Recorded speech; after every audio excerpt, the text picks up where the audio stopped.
we're going to lose, whether I'm losing a Ross, whether we're losing as a community to Vernon Hartley getting over on us, whether we're losing a Robert Island, let's lose with the mic and the camera in their face with evidence of what they're doing so our children can win. Our ancestors did that. They told us through song.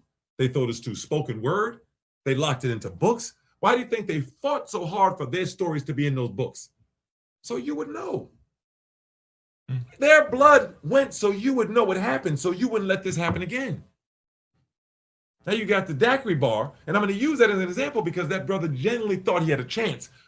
And then he found out it seemed like closer towards the end of his time with Cain Ditto as his landlord, he found that there was not an option for him to buy the land, right, or to purchase the building or to do anything more. And that's because his elders, in this case, we always say elders like Charles Tisdale, who couldn't be there to tell him, Oprah Kane, who could have told him, and others like Sister Hurricane, Stephanie Parker Weaver, others that couldn't be here to tell him. It's because he didn't know that Cain Ditto, along with then CCI, which became Downtown Jackson Partners, intentionally put a vice grip type lock, 65 block lock, called a business improvement district, which was introduced by then Senator John Horn. They put that vice grip on downtown, and he stood no chance once John Horn returned to ever hold on to that land.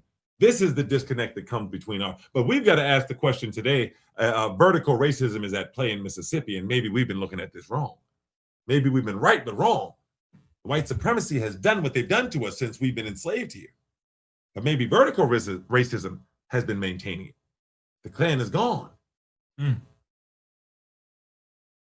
The new Klan is who? Now you may not like hearing this. And coming off of the edge of you already threatened us with violence, maybe I shouldn't say it.